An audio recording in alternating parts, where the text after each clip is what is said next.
Bonjour, aujourd'hui je vais vous poser une question et je vais essayer de mon mieux d'y répondre.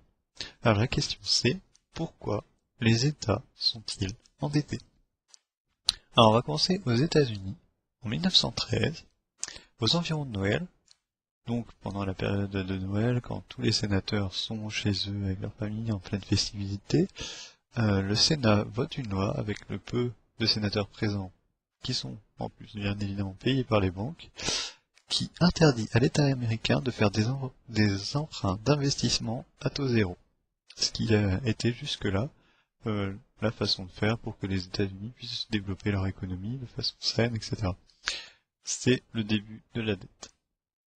L'État américain mettra d'ailleurs dans la foulée en place l'impôt sur le revenu. Je précise que l'impôt sur le revenu n'était pas autorisé par la Constitution américaine, et il est donc illégal aux États-Unis.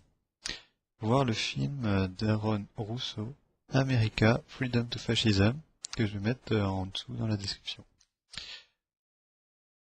Et voilà. Et je vais rajouter une citation de Woodrow Wilson, qui était le président en 1913, et qui, à la fin de sa carrière, dira ceci à ce sujet. Je prends une citation, la citation du livre d'Alain Soral, Comprendre l'Empire, qui est, on peut critiquer Alain Soral, etc. Cette citation, en tout cas, est réelle. Je suis un homme des plus malheureux. J'ai inconsciemment ruiné mon pays. Notre grande nation industrielle est désormais contrôlée par leur système de crédit. Notre système de crédit est privatisé.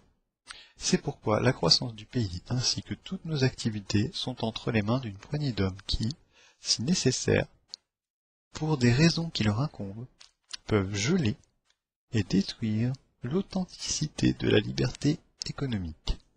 Ainsi sommes-nous devenus un des plus mal gouvernés, des plus mal contrôlés, et des plus soumis des gouvernements du monde civilisé.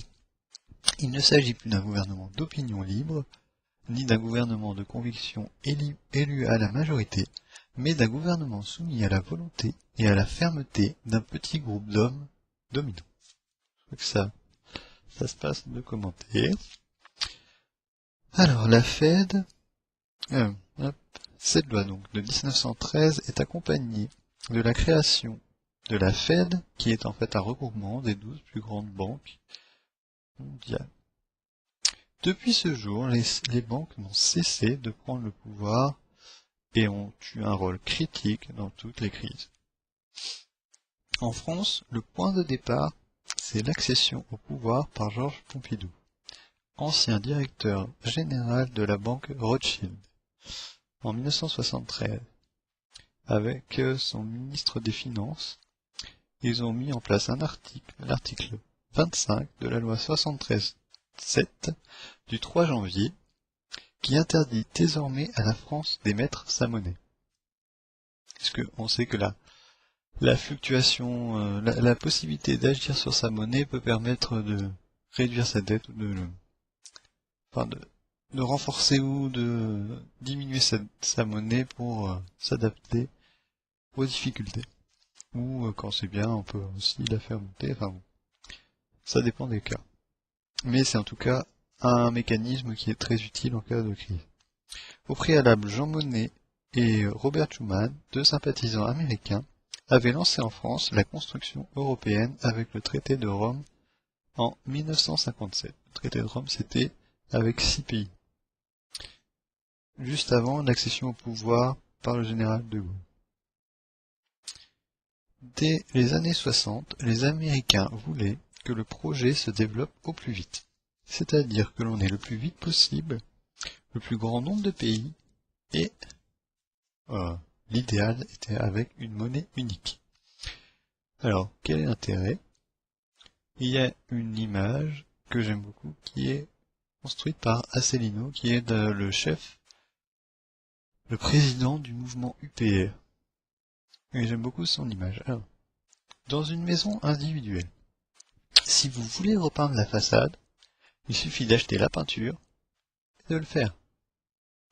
Maintenant, dans un immeuble, plus il y a d'appartements, plus il faut faire de compromis entre les différents propriétaires des appartements. À terme, il vous faudra obligatoirement un médiateur qui, en dernier lieu, sera le seul décisionnaire. Le médiateur de l'UE, ce sont les États-Unis.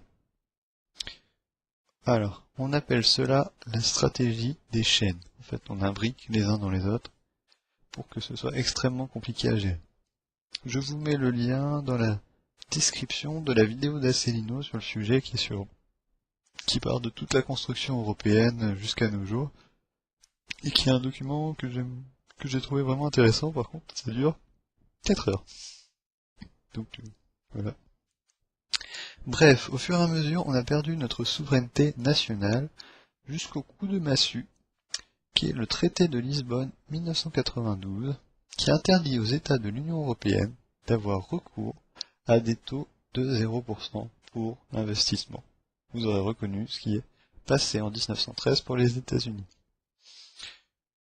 Ajouté par la suite à une monnaie européenne qui scelle le pacte, l'OTAN nous relie aussi du point de vue militaire. Vous noterez d'ailleurs que l'OTAN nous sert principalement à défendre des causes US. Alors je ferai une petite citation de Mitterrand maintenant.